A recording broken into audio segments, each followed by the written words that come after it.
Hay un secreto sepultado en las páginas de Números, Deuteronomio y Levítico, que podría cambiar para siempre tu comprensión del diezmo. No uno, sino 3 tipos diferentes de diezmo ordenados por Dios a Israel. 3 sistemas distintos, con destinatarios diferentes, frecuencias diferentes y propósitos que jamás debieron mezclarse. Durante décadas te han enseñado fragmentos, nunca el panorama completo. Hoy vamos a abrir la Biblia entera y descubrir qué ordenó realmente Dios y si has estado cumpliendo el correcto. Prepárate, porque lo que descubrirás no te hará más religioso, te hará más libre. Y la libertad genuina siempre produce generosidad genuina. El primer tipo de diezmo se llama el diezmo levítico. Es el único que la mayoría menciona cuando predican sobre finanzas. Es el diezmo de Números 18, el que iba específicamente a los hijos de Leví, porque no tenían herencia territorial en Israel. Es el más cercano al sistema moderno, por eso es el favorito. Pero cuando lo examinas completo, descubres detalles que cambian todo. Números 18, versículo 21 establece con claridad: «Y he aquí yo he dado a los hijos de Leví todos los diezmos en Israel por heredad, por su ministerio, por cuanto ellos sirven en el ministerio del tabernáculo de reunión». Observa cada palabra. Todos los diezmos, no una parte, no lo que sobre, todos. Y estos iban exclusivamente a los levitas. ¿Por qué? Cuando Josué dividió Canaán entre las 12 tribus después de la conquista, 11 recibieron territorios extensos. Heredaron valles, montañas, campos fértiles. Pudieron cultivar, criar ganado, construir economías. Pero Leví no recibió ni un metro de tierra cultivable. Su herencia era espiritual, no geográfica. Su territorio era el servicio del tabernáculo. Leví no tenía campos para sembrar trigo, no tenía pastizales para ovejas, no tenía viñedos para vino. Su trabajo completo era mantener el santuario, ofrecer sacrificios, enseñar la Torá, preservar los rollos sagrados. Eran maestros, sacerdotes, guardianes de la revelación divina, y Dios estableció que Israel los sostendría. Pero aquí está el primer detalle crucial. Este diezmo no era dinero. Levítico 27, versículos 30 al 32. «Y todo diezmo de la tierra, así de la simiente de la tierra como del fruto de los árboles, de Jehová es cosa dedicada a Jehová. Y todo diezmo de vacas o de ovejas, de todo lo que pasa bajo la vara, el diezmo será consagrado a Jehová». Simiente, fruto, vacas, ovejas. ¿Ves plata? ¿Ves oro? ¿Ves monedas? No existe. El diezmo levítico era exclusivamente agrícola porque Israel era sociedad agrícola y porque la tierra pertenecía a Dios. El pueblo solo administraba. El 10% era reconocimiento tangible de esa realidad. Y aquí viene la parte que destroza el argumento moderno. Si eras carpintero en Israel, no diezmabas. Si eras pescador, no diezmabas. Si eras artesano, comerciante, herrero, trabajabas con tus manos pero no producías alimento de la tierra. El diezmo levítico no aplicaba para ti. No tenías obligación, porque tu ingreso no venía de agricultura ni ganadería. El diezmo no era impuesto universal sobre todos los ingresos. Era sistema específico para redistribuir el producto de la tierra entre quienes no tenían tierra. Era justicia social divina, no recaudación religiosa. Era comida para los que servían al santuario, no dinero para imperios eclesiásticos. Pero hay más. Los levitas también diezmaban. Números 18, versículos 26 al 28. Así hablarás a los levitas y les dirás: cuando toméis de los hijos de Israel los diezmos que os he dado de ellos por vuestra heredad, vosotros presentaréis de ellos en ofrenda mecida a Jehová el diezmo de los diezmos. El diezmo del diezmo. Los levitas recibían el 10% del pueblo, y de ese 10 que recibían, debían entregar otro 10% a los sacerdotes aaronitas, descendientes directos de Aarón, que ministraban en el altar. Nadie estaba exento. Todos participaban en sostenimiento mutuo. El primer diezmo funcionaba así. Cada año, después de la cosecha, el israelita fiel separaba el 10% de su grano, vino, aceite, animales. Lo llevaba a los levitas de su región, Los levitas vivían de ese producto, y de lo que recibían, entregaban 10% a los sacerdotes del altar. Era sistema perfecto para su tiempo, sostenible, justo, ordenado por Dios mismo, pero era específico para contexto particular. Nación teocrática, bajo ley mosaica, con templo físico, con sacerdocio levítico funcionando, con economía fundamentalmente agrícola. Y aquí está la pregunta que nadie quiere responder. ¿Existe ese contexto hoy? ¿Hay tribu de Leví sirviendo en templo en Jerusalén? ¿Hay sacerdocio aarónico ofreciendo sacrificios de animales? ¿Hay sistema teocrático, donde la tierra pertenece a Dios y el pueblo administra? La respuesta es no. Ese sistema terminó, no porque fuera malo, sino porque fue cumplido. El templo fue destruido en el año 70 después de Cristo. Los levitas fueron dispersados. El sacerdocio aarónico dejó de funcionar hace casi 2000 años. Cristo se convirtió en nuestro sumo sacerdote, no según orden de Aarón, sino según orden de Melquisedec. Hebreos 7, versículo 12, corta como espada. Porque cambiado el sacerdocio, necesario es que haya también cambio de ley. Si el sacerdocio cambió, la ley que sostenía ese sacerdocio también cambió, y el diezmo levítico era parte integral de esa ley. Entonces, cuando alguien te exige el 10% citando Números 18, puedes preguntar, ¿a qué levita se lo entrego? ¿Dónde está el templo? ¿Dónde están los sacrificios de animales? Porque ese diezmo era parte de un paquete completo, no un mandamiento aislado que puedes extraer y aplicar sin su contexto. Este es el primer tipo de diezmo, y ya ves cuán diferente era de lo que te enseñaron. No era dinero, era producto agrícola. No era para todos, solo para agricultores y ganaderos. No era para edificios, era para personas específicas. No era universal, era contextual, y ese contexto ya no existe. El segundo tipo de diezmo es el que más sorprende porque rompe completamente la idea de que diezmar significa entregar. Este diezmo no lo entregabas a un sacerdote, no desaparecía en el alfolí del templo, no sostenía estructura religiosa. Este diezmo lo consumías tú mismo, tú, tu familia, en Jerusalén, delante de Jehová, durante las festividades sagradas. Se llama el diezmo festivo, Maser Sheni en hebreo, segundo diezmo, y está establecido con claridad hermosa en Deuteronomio 14, versículos 22 al 27. Escucha como si fuera primera vez, porque probablemente nunca te lo explicaron. Indefectiblemente diezmarás todo el producto del grano que rindiere tu campo cada año, y comerás delante de Jehová tu Dios, en el lugar que Él escogiere para poner allí su nombre, el diezmo de tu grano, de tu vino y de tu aceite, y las primicias de tus manadas y de tus ganados, para que aprendas a temer a Jehová tu Dios todos los días. Lee otra vez despacio. Comerás delante de Jehová tu Dios el diezmo. No dice entrégalo, no dice dáselo al sacerdote, dice cómelo, tú, delante de Dios, en el lugar escogido, Jerusalén. Este era fondo obligatorio para festividades. Dios ordenó que Israel celebrara 3 fiestas principales cada año: Pascua, Pentecostés, Tabernáculos. Durante esas fiestas, todo varón israelita debía presentarse en Jerusalén. No podía venir vacío. Debía traer ofrendas, sacrificios y este segundo diezmo.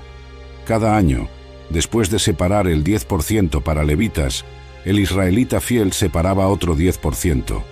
Pero este segundo 10 no salía permanentemente de sus manos. Era fondo familiar para financiar 3 viajes anuales a Jerusalén, para comprar comida especial, para celebrar las fiestas con gozo delante de Dios. Deuteronomio 14, versículos 25 y 26 añaden detalle fascinante. Y darás el dinero por todo lo que deseas, por vacas, por ovejas, por vino, por sidra, o por cualquier cosa que tú deseares. Y comerás allí delante de Jehová tu Dios, y te alegrarás tú y tu familia. Observa la libertad dentro del mandamiento. Podías convertir este diezmo en dinero si vivías lejos. Imagina agricultor en Galilea, 130 kilómetros de distancia. No tenía sentido cargar sacos de grano durante días de viaje. Vendías el producto, guardabas el dinero, viajabas a Jerusalén y allí comprabas lo necesario. y comprabas lo que desearas, vacas para sacrificios festivos, ovejas, vino para alegría, hasta sidra, bebida fuerte. Dios no pedía austeridad, ordenaba celebración, quería que su pueblo experimentara gozo en su presencia, quería que familias comieran juntas, que niños vieran a sus padres adorar con alegría, que la fe no fuera carga sino deleite. Este segundo diezmo era para enseñarte a temer a Jehová, pero no terror, sino temor reverente que se expresaba en celebración gozosa.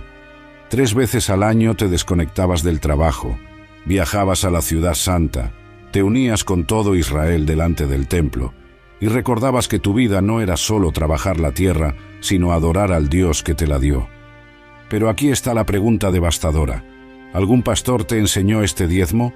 ¿Te dijeron que según Escrituras, parte del diezmo era para que tú lo disfrutaras? ¿Te explicaron que el sistema incluía 10% anual para financiar tu propia celebración espiritual?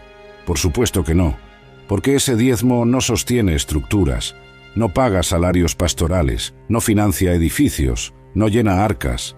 Ese diezmo era para gozo del pueblo, no para crecimiento organizacional. Y en sistema, donde el diezmo es columna del presupuesto, enseñar que el segundo diezmo era para celebración familiar sería inconveniente. Entonces se ignora, se omite, se pasa por alto, y te enseñan que todo tu diezmo debe ir a la iglesia, cuando las mismas Escrituras establecen que porción significativa era para tu uso en adoración gozosa. El segundo diezmo revela algo hermoso del corazón de Dios. Él no es tirano financiero exigiendo tributo. Es Padre que ordena celebración, que manda gozo, que establece festividades donde su pueblo descansa, come bien, bebe vino, se reúne en familia y experimenta alegría de estar en su presencia. Este diezmo también cumplía función económica vital. Cuando todo Israel viajaba a Jerusalén 3 veces al año trayendo diezmos festivos, la economía se activaba. Comerciantes vendían animales, panaderos proveían pan, productores de vino encontraban mercado, posadas se llenaban. Era sistema que bendecía espiritual y económicamente. Y había provisión especial para levitas. Deuteronomio 14, versículo 27. Y no desampararás al levita que habitare en tus poblaciones, porque no tiene parte ni heredad contigo. Cuando celebrabas con tu segundo diezmo, debías invitar a levitas de tu región. Ellos no tenían diezmos festivos propios. Parte de tu celebración incluía compartir con ellos. El segundo diezmo enseña generosidad en contexto de gozo. No das desde escasez lamentándote, das desde abundancia celebrando, y esa es lección que la Iglesia moderna olvidó. Hemos hecho del dar un deber sombrío, cuando Dios lo diseñó como parte de experiencia gozosa. Este es el segundo tipo, y ahora entiendes por qué casi nadie lo menciona. Revela que el sistema bíblico era mucho más complejo, más generoso, más enfocado en el pueblo que en la institución. El tercer tipo de diezmo es el que más confronta estructuras religiosas modernas, porque éste no iba al templo, no iba a sacerdotes, no sostenía sistema institucional. Este iba directamente a los más vulnerables, sin intermediarios, sin administradores, sin estructuras controladoras. Se llama diezmo de los pobres y se entregaba cada tercer año.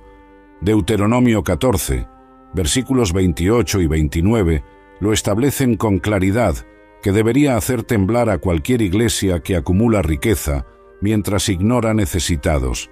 Al fin de cada 3 años, sacarás todo el diezmo de tus productos de aquel año, 3, y lo guardarás en tus ciudades. Y vendrá el levita, que no tiene parte ni heredad contigo, y el extranjero, el huérfano, y la viuda, que hubiere en tus poblaciones, y comerán, y serán saciados. Observa cada detalle. Cada 3 años, no anual como los otros 2, sino trienal. Y los destinatarios eran 4 grupos específicos: el levita, porque no tenía tierra; el extranjero, el inmigrante viviendo en Israel sin ser israelita; el huérfano, el niño sin padre protector; y la viuda, la mujer sin esposo que la sostuviera. Estos eran los más vulnerables, los que no tenían red de seguridad. Los que en sociedad agrícola sin tierra enfrentaban hambre real. Y Dios no confió su cuidado a buena voluntad espontánea. Lo hizo mandamiento. Cada 3 años, el 10% completo de tu producción era para ellos. Y nota dónde se guardaba: en tus ciudades, no en Templo de Jerusalén, no en Alfolí central, en tu ciudad, en tu comunidad local, donde los necesitados vivían. Era redistribución directa, inmediata, sin burocracia religiosa administrándola. Deuteronomio 26, versículos 12 y 13 añaden más: cuando acabes de diezmar todo el diezmo de tus frutos en el año tercero, el año del diezmo, darás también al levita, al extranjero, al huérfano y a la viuda, y comerán en tus aldeas, y se saciarán, y dirás delante de Jehová tu Dios: he sacado lo consagrado de mi casa, y también lo he dado al levita, al extranjero, al huérfano y a la viuda. Había declaración que debías hacer delante de Dios, confesión pública de que habías cumplido, que no retuviste lo que pertenecía a vulnerables. Era rendición de cuentas espiritual, no ante sacerdote, sino directamente ante Jehová. Y aquí está la realidad matemática que destroza la narrativa moderna. Si israelita fiel cumplía con los 3 diezmos, no daba 10% de su producción agrícola. Daba aproximadamente 23% en promedio. Primer diezmo, 10% cada año para levitas. Segundo diezmo, 10% cada año para festividades. Tercer diezmo, 10% cada tercer año para pobres. En años 1 y 2 dabas 20%. En año 3 dabas 30%. Promedio en 3 años, 23,3%. Entonces, cuando alguien dice que el diezmo bíblico es 10%, está simplificando, ignorando o deliberadamente ocultando que el sistema completo era mucho más exigente. Y si realmente quisieras aplicar el sistema veterotestamentario completo hoy, no deberías dar 10% de tu salario, deberías dar 23% de tu producción agrícola. Pero aquí está la pregunta incómoda: si la Iglesia moderna creyera en diezmo bíblico completo, ¿por qué solo enseña el primero? ¿Por qué no predican que debes separar otro 10% para celebrar festividades con tu familia? ¿Por qué no establecen que cada tercer año el 10% completo debe ir directamente a viudas, huérfanos y extranjeros, sin pasar por arcas institucionales? La respuesta es obvia: eso no sostendría el sistema. Si 66% del diezmo total en ciclo de 3 años fuera para celebración familiar y ayuda directa a pobres, y solo 33% para sostener ministros, el presupuesto de la mayoría de iglesias colapsaría. Entonces, se toma concepto del primer diezmo, se universaliza como si fuera único, se monetiza aunque era agrícola, se aplica a todos aunque era solo para agricultores, y se presenta como mandamiento bíblico completo. Pero eso no es honestidad bíblica, es conveniencia institucional. El tercer diezmo revela corazón de Dios hacia vulnerables. Santiago 1, versículo 27. La religión pura y sin mácula delante de Dios, el Padre, es esta: visitar a los huérfanos y a las viudas en sus tribulaciones. Dios no quiere religión que construye catedrales, mientras viudas pasan hambre. Quiere fe que cuida a los que nadie más cuida. Y el sistema del tercer diezmo garantizaba eso. No era caridad opcional, era mandamiento divino.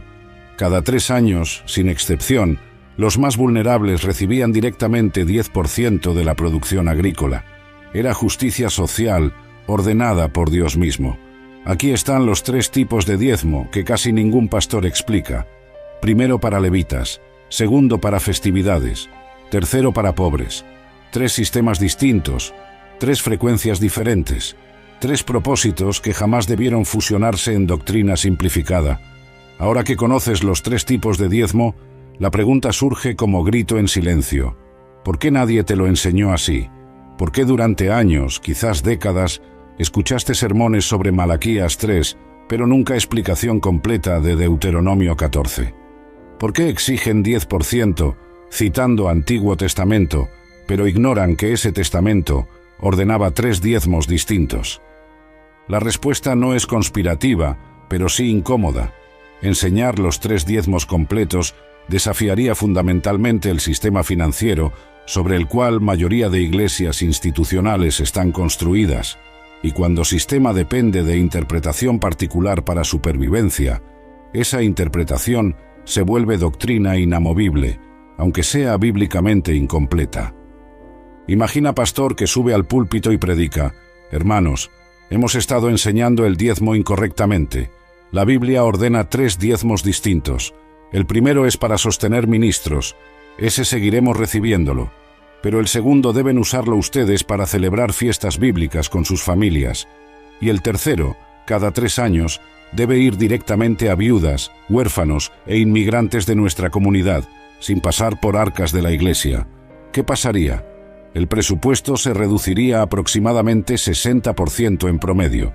Proyectos de construcción se detendrían. Salarios pastorales tendrían que ajustarse. Programas costosos desaparecerían. Y la iglesia se vería forzada a volver a modelo mucho más simple, más enfocado en esencial, más parecido a iglesia primitiva que compartía todo. Pero eso requeriría nivel de honestidad bíblica que pocas instituciones están dispuestas a abrazar, porque muchas iglesias no están construidas sobre modelo del Nuevo Testamento, están construidas sobre modelo del templo veterotestamentario. Tienen edificio que funciona como templo. Tienen liderazgo que funciona como sacerdocio. Tienen sistema de recaudación que funciona como alfolí. Y necesitan sostener ese sistema. Entonces se seleccionan versículos que apoyan la estructura y se omiten versículos que la cuestionarían. Se predica Malaquías 3 sin explicar que era reprensión específica a sacerdotes corruptos en siglo V antes de Cristo. Se cita Números 18 sin mencionar que diezmo levítico era exclusivamente agrícola para tribu específica que ya no existe.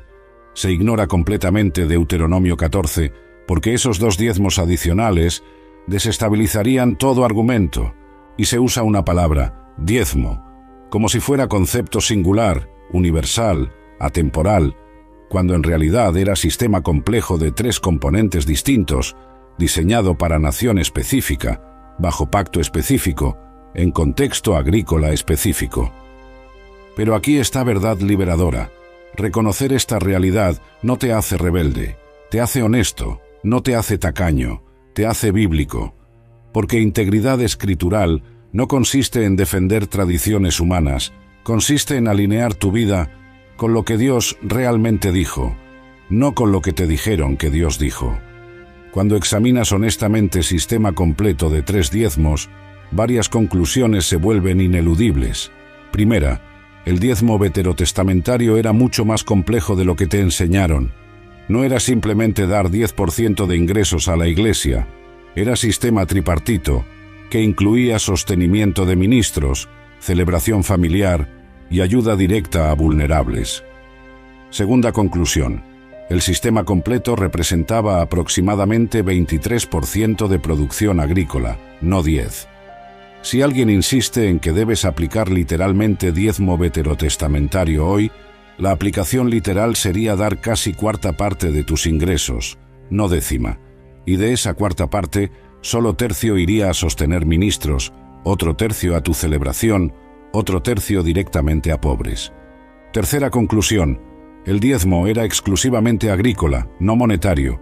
Aunque dinero existía y circulaba en Israel, Dios nunca ordenó diezmar plata u oro, siempre era grano, vino, aceite, ganado, productos de tierra. Entonces, aplicación moderna de exigir 10% del salario no tiene precedente bíblico directo. Cuarta conclusión, el diezmo no aplicaba a todos. Si tu ingreso venía de comercio, de oficio manual, de pesca en mar, no de agricultura ni ganadería, no tenías obligación de diezmar bajo sistema levítico. El diezmo era específico para quienes trabajaban tierra, que Dios dio a Israel. Quinta conclusión. Todo el sistema dependía de contexto que ya no existe. No hay templo en Jerusalén, no hay tribu de Leví sin herencia, no hay sacerdocio aarónico, no hay festividades obligatorias 3 veces al año en ubicación específica. No hay nación teocrática donde tierra pertenece a Dios y pueblo administra bajo leyes agrícolas específicas. Entonces, ¿qué significa prácticamente? Cuando alguien dice, debes diezmar porque está en Biblia, puedes responder, ¿cuál de los 3 diezmos bíblicos debo cumplir? ¿El levítico anual para ministros? ¿El festivo anual para mi celebración? ¿O el trienal para pobres? Y si debo cumplir los 3, entonces no es 10%, sino 23% en promedio. Y cuando esa persona se incomode, cuando intente simplificar diciendo que todos eran realmente uno solo, puedes abrir Deuteronomio y mostrar que no, que escrituras mismas los distinguen claramente, con frecuencias diferentes, destinatarios diferentes, propósitos diferentes. La incomodidad que sentirá no es tu culpa. Es disonancia cognitiva de enfrentar que lo que ha enseñado era bíblicamente incompleto. Y esa incomodidad, aunque dolorosa, es necesaria. Porque verdad genuina siempre incomoda antes de liberar. Este es momento de decidir. ¿Seguirás aceptando interpretaciones simplificadas porque son convenientes?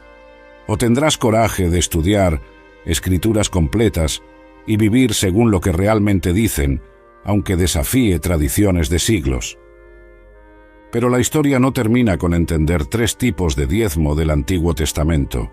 Hay un momento en historia de redención donde todo el sistema cambia, un momento tan definitivo que divide historia en antes y después, un momento donde velo del templo se rasga, sacerdocio cambia, y con él toda ley que sostenía ese sacerdocio. Ese momento es la cruz, y lo que sucede después transforma radicalmente cómo pueblo de Dios se relaciona con finanzas, con generosidad, con sostenimiento del ministerio. Porque en Cristo, sistema completo de diezmos veterotestamentarios, no se transfiere al nuevo pacto, se cumple y se trasciende. Hebreos 7 es el capítulo que explica todo. Es el capítulo que mayoría de predicadores del diezmo evitan porque destruye completamente argumento de que cristianos deben diezmar según orden levítico. Escucha estas palabras con atención porque son devastadoras para doctrina tradicional. Hebreos 7, versículo 11. Si pues la perfección fuera por el sacerdocio levítico, porque bajo él recibió el pueblo la ley, ¿qué necesidad habría aún de que se levantase otro sacerdote según el orden de Melquisedec, y que no fuese llamado según el orden de Aarón? El escritor dice que sacerdocio levítico no era perfecto, no era plan final, era temporal, anticipatorio, señalando hacia algo mayor. Y entonces viene versículo que cambia todo. Versículo 12. Porque cambiado el sacerdocio, necesario es que haya también cambio de ley. Lee otra vez. Cambiado el sacerdocio, necesario es que haya también cambio de ley. Si sacerdocio cambió, ley que sostenía ese sacerdocio también cambió. ¿Y qué era parte integral de esa ley? El diezmo, los 3 diezmos, sistema completo de sostenimiento del sacerdocio levítico mediante entrega de productos agrícolas. Todo ese sistema estaba inseparablemente conectado al orden arónico, y cuando ese orden terminó, sistema de diezmos también terminó. Cristo no es sacerdote según orden de Aarón, él no desciende de Leví, viene de tribu de Judá, una tribu de la cual, como dice Hebreos 7, versículo 14, nada habló Moisés tocante al sacerdocio.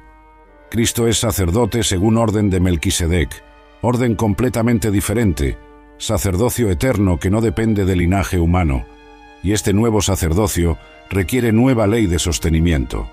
No diezmo obligatorio del antiguo pacto, sino ofrenda voluntaria del nuevo pacto. No porcentaje fijo establecido por Moisés, sino generosidad movida por Espíritu Santo.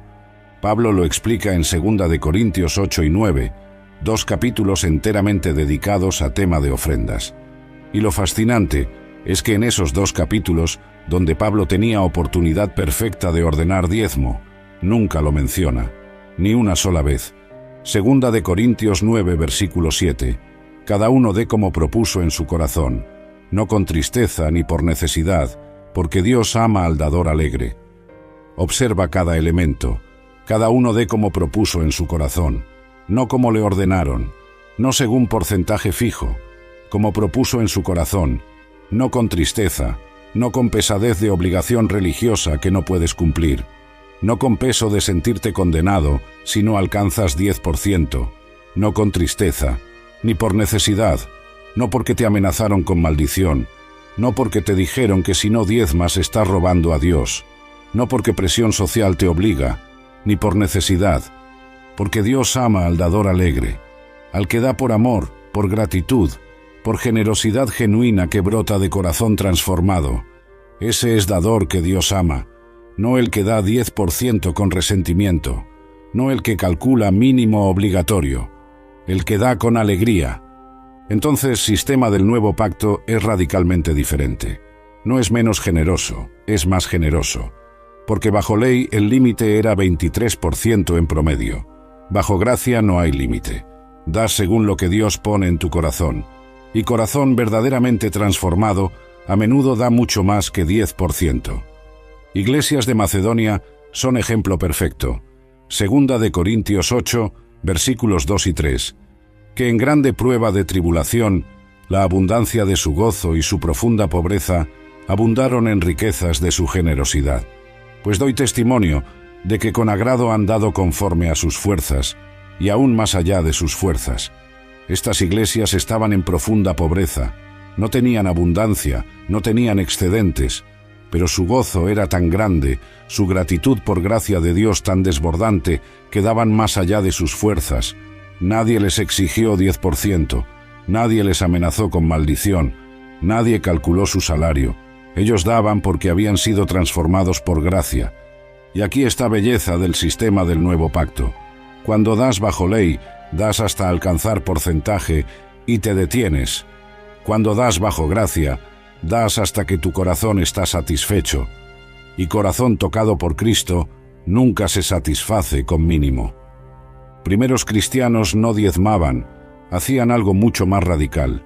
Hechos 2, versículos 44 y 45. Todos los que habían creído estaban juntos y tenían en común todas las cosas, y vendían sus propiedades y sus bienes, y los repartían a todos según la necesidad de cada uno. Eso no es 10%, eso es 100%, eso es generosidad radical, y era voluntario, nadie los obligaba, simplemente veían necesidad y respondían. Cuando alguien necesitaba comida, lo alimentaban. Cuando alguien necesitaba techo, lo acogían. Cuando viuda no tenía sustento, la sostenían. Hechos 4, versículos 34 y 35. Así que no había entre ellos ningún necesitado, porque todos los que poseían heredades o casas, las vendían y traían el precio de lo vendido, y lo ponían a los pies de los apóstoles, y se repartía a cada uno según su necesidad. Ningún necesitado. Esa era meta. No construir edificios impresionantes, no acumular riqueza institucional, asegurarse de que ningún hermano pasara hambre, de que ninguna hermana quedara desamparada, y lo lograban mediante generosidad voluntaria, radical, movida por amor. Cuando Ananías y Safira mintieron sobre precio de su propiedad, Pedro dejó claro en Hechos 5, versículo 4, reteniéndola, ¿no se te quedaba a ti? Y vendida, ¿no estaba en tu poder? El dinero era suyo, podían hacer con él lo que quisieran, pero mintieron, fingieron generosidad que no tenían, y eso trajo juicio. Nuevo pacto no exige 10%, te invita a dar todo. Y paradójicamente, esa invitación sin presión produce más generosidad genuina que cualquier mandamiento obligatorio. Entonces aquí está pregunta práctica, que surge cuando entiendes todo esto. Si 3 diezmos veterotestamentarios ya no aplican bajo nuevo pacto, ¿cómo debo dar como creyente en Cristo? ¿Cuánto debo dar? ¿A quién debo dar? ¿Existe guía bíblica o simplemente doy al azar sin principios? La respuesta es hermosa en su simplicidad, pero profunda en aplicación. Nuevo Testamento no te da porcentaje fijo, te da principios guiados por Espíritu Santo, y cuando vives según esos principios, tu generosidad no solo alcanza, supera lo que ley jamás podría exigir. Primer principio, da según lo que propones en tu corazón, no según lo que ordenan desde púlpito, no según porcentaje que imponen, según lo que, en oración, en comunión con Dios, en sensibilidad al Espíritu, propones en tu corazón dar. Esto requiere madurez espiritual, requiere que busques a Dios genuinamente y preguntes, Señor, ¿cuánto quieres que dé? No según tradición humana, según tu voluntad para mi vida en este momento. Y Dios responderá. A veces pedirá más de lo que esperabas. A veces dirá que primero cuides a tu familia. Pero siempre será específico, personal, guiado por amor, no por ley. Segundo principio, da con alegría, no con tristeza. Si das con resentimiento, si das sintiéndote presionado, si das maldiciendo el hecho de tener que dar, entonces no des. Porque Dios no quiere tu dinero con esa actitud. Él prefiere que primero tu corazón sea transformado y luego des desde esa transformación. Segunda de Corintios 9, versículo 7 lo dice. Dios ama al dador alegre, no al obligado, no al resentido, al alegre, al que da porque su corazón desborda gratitud, al que ve su ofrenda no como pérdida sino como privilegio. Tercer principio, da según tus fuerzas, y cuando Dios impulse, más allá de tus fuerzas. Segunda de Corintios 8, versículo 12. Porque si primero hay la voluntad dispuesta, será acepta según lo que uno tiene, no según lo que no tiene. Dios no pide que des lo que no tienes. Si estás en crisis financiera, si apenas puedes alimentar a tu familia, si deudas te asfixian, Dios no te condena por no dar. Él ve tu situación, y en ese momento quizás necesitas no dar sino recibir ayuda de comunidad de fe, recibir sin vergüenza, porque iglesia no es negocio donde solo los que pagan tienen derecho, es familia donde los que tienen ayudan a los que no tienen. Pero cuando tienes, cuando Dios te ha prosperado, cuando necesidades básicas están cubiertas y tienes excedente, entonces principio cambia. Ahora das generosamente, proporcionalmente a lo que recibiste. Y a veces, como iglesias de Macedonia, das más allá de tus fuerzas porque gozo de participar en obra de Dios supera cálculo racional. Cuarto principio, da para suplir necesidades reales, no para sostener lujos institucionales. Segunda de Corintios 8, versículos 13 y 14. Porque no digo esto para que haya para otros holgura y para vosotros estrechez, sino para que en este tiempo, con igualdad, la abundancia vuestra supla la escasez de ellos. Objetivo. No es que algunos tengan abundancia mientras otros pasan necesidad.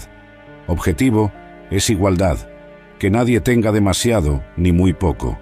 Y esto significa que debes discernir cómo se usa tu ofrenda.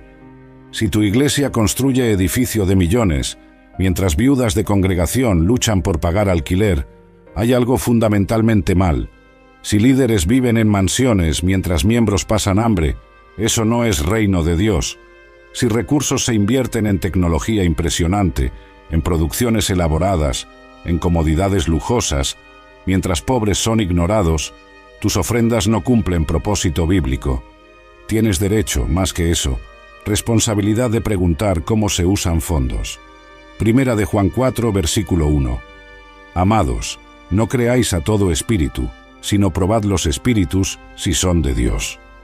Si líder se ofende porque preguntas sobre transparencia financiera, esa ofensa te dice todo lo que necesitas saber. Quinto principio, da primero para tu familia, luego para comunidad de fe, y también fuera de 4 paredes de iglesia. Primera de Timoteo 5, versículo 8. Porque si alguno no provee para los suyos, y mayormente para los de su casa, ha negado la fe, y es peor que un incrédulo. Tu primera responsabilidad financiera es tu familia. Asegúrate de que tus hijos tengan comida, de que tu cónyuge tenga necesario, de que necesidades básicas de tu hogar estén cubiertas. Y si para lograr eso no puedes dar 10% a iglesia, está bien. Dios no condena. Él ordena cuidar a tu familia primero. Después, das para sostener a quienes dedican vida completa al ministerio de palabra. Primera de Corintios 9, versículo 14. Así también ordenó el Señor a los que anuncian el Evangelio, que vivan del Evangelio. Ministros fieles merecen ser sostenidos, pero sostenimiento, no enriquecimiento, provisión, no lujo, y también das fuera de institución. Puedes sostener directamente a viuda, puedes ayudar a vecino que perdió empleo, puedes sembrar en organización que rescata víctimas de trata. Cuerpo de Cristo es más grande que tu denominación local, y tu generosidad no debe estar limitada por estructuras institucionales. Sexto principio: da en secreto cuando sea posible. Mateo 6, versículos 3 y 4. Mas cuando tú des limosna, no sepa tu izquierda lo que hace tu derecha, para que sea tu limosna en secreto, y tu Padre que ve en lo secreto te recompensará en público. Dar no es para impresionar a otros, no es para que tu nombre aparezca en placa, no es para recibir reconocimiento público, es entre tú y Dios, y cuando das en secreto, proteges tu corazón del orgullo y aseguras que tu recompensa viene de Dios, no de aprobación humana. Estos 6 principios, cuando los vives genuinamente, producen generosidad que supera cualquier porcentaje obligatorio. Porque no das mínimo requerido, das máximo que tu corazón puede ofrecer con gozo. Pero hay pregunta que todavía persiste en mente de muchos creyentes sinceros, pregunta que surge del miedo más que de fe, pero que necesita ser respondida con claridad. Si no diezmo 10%, ¿estaré bajo maldición? ¿Malaquías 3 todavía se aplica a mí? Esta es quizás herramienta más poderosa, usada para mantener a creyentes atados a sistema de diezmo obligatorio. Amenaza de maldición. Advertencia de que si no entregas 10%, estás robando a Dios, y por tanto caerás bajo juicio divino. Malaquías 3, versículos 8 al 10, se ha predicado con voz grave desde miles de púlpitos. ¿Robará el hombre a Dios? Pues vosotros me habéis robado. Y dijisteis: ¿en qué te hemos robado? En vuestros diezmos y ofrendas. Malditos sois con maldición, porque vosotros, la nación toda, me habéis robado. Este pasaje se usa para generar miedo primero y luego esperanza condicional. Si diezmas, Dios abrirá ventanas de cielos. Si no diezmas, estarás bajo maldición. Pero aquí está verdad que tu iglesia probablemente nunca explicó. Esa maldición no era para ti. Nunca lo fue. Para entender Malaquías 3, necesitas conocer contexto completo. Malaquías profetiza aproximadamente en año 450 a.C., después del regreso del exilio babilónico. Templo ha sido reconstruido, sacrificios se han restablecido, pero algo está terriblemente mal. Y Dios envía al profeta con mensaje cortante. Pero, ¿a quién le habla? Malaquías 1, versículo 6. El hijo honra al padre, y el siervo a su señor. Si pues soy yo padre, ¿dónde está mi honra? Y si soy señor, ¿dónde está mi temor? Dice Jehová de los ejércitos a vosotros, oh sacerdotes, que menospreciáis mi nombre.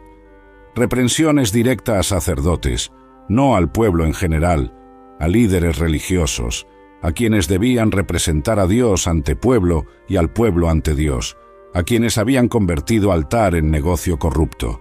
Malaquías 1, versículos 7 y 8, en que ofrecéis sobre mi altar pan inmundo, y dijisteis: ¿en qué te hemos deshonrado? En que pensáis que la mesa de Jehová es despreciable. Y cuando ofrecéis el animal ciego para el sacrificio, no es malo. Sacerdotes estaban aceptando animales defectuosos para sacrificios, violando ley de Dios. Peor aún, se quedaban con mejores porciones y entregaban sobras. Estaban robando del altar, enriqueciéndose mientras pueblo sufría. Y entonces llegamos a Malaquías 3. Cuando Dios dice, ¿robará el hombre a Dios?, no habla genéricamente a todo creyente de toda época. Habla específicamente a aquellos sacerdotes corruptos del siglo V antes de Cristo, que retenían diezmos destinados a levitas, viudas, huérfanos.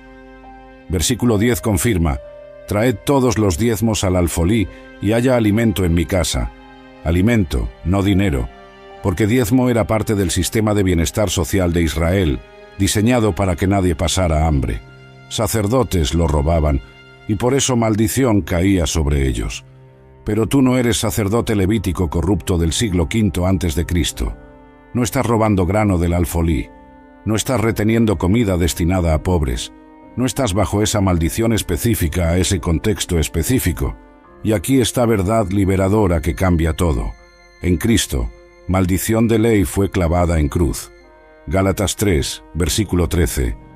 Cristo nos redimió de la maldición de la ley, hecho por nosotros maldición, porque está escrito: maldito todo el que es colgado en un madero. Toda maldición del antiguo pacto, incluida la de Malaquías 3, fue llevada por Jesús. Él bebió copa completa. Él pagó precio total. Y ahora estás bajo pacto diferente, pacto de gracia, pacto donde no das por miedo a maldición, sino por amor a Cristo. Romanos 8, versículo 1. Ahora pues, ninguna condenación hay para los que están en Cristo Jesús. Ninguna. Cero. No estás condenado por no diezmar. No estás maldito por no alcanzar 10%. No estás bajo juicio divino porque tu situación financiera es difícil. Entonces, cuando alguien predique Malaquías 3 como amenaza, puedes responder con Gálatas 3. Cuando te digan que si no diezmas estarás bajo maldición, puedes recordarles que Cristo ya llevó toda maldición. Cuando intenten manipularte con miedo, puedes descansar en gracia. Esto no te hace menos generoso, te hace más libre, porque cuando das desde miedo, estás bajo esclavitud. Cuando das desde amor, estás bajo gracia. Y gracia siempre produce más generosidad genuina que miedo jamás podría extraer. Maldición de Malaquías nunca fue tuya. Era para líderes corruptos que robaban a pobres. Y Cristo ya te redimió de toda maldición. Ahora das no para evitar juicio, sino para extender gracia que has recibido. Segunda de Corintios 3, versículo 17. Porque el Señor es el Espíritu, y donde está el Espíritu del Señor, allí hay libertad.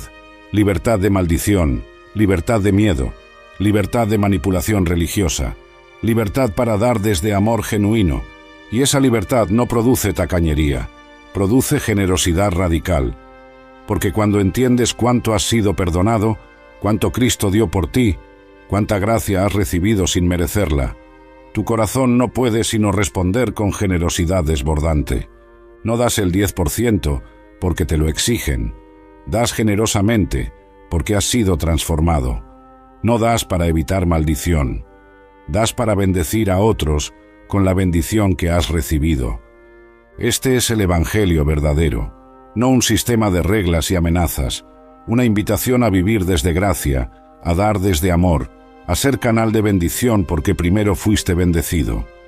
La maldición terminó, la libertad comenzó, y en esa libertad descubres que puedes dar mucho más de lo que ley jamás exigió.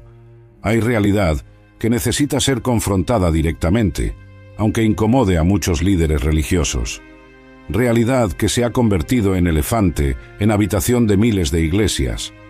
Realidad que mantiene a creyentes sinceros, atados financieramente, mientras sostienen estructuras que quizás Dios nunca ordenó construir.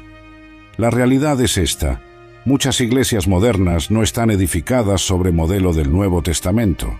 Están edificadas sobre modelo del templo veterotestamentario. Y por eso necesitan diezmo veterotestamentario para sobrevivir. Piénsalo cuidadosamente. Iglesia primitiva descrita en Hechos no tenía edificios especiales.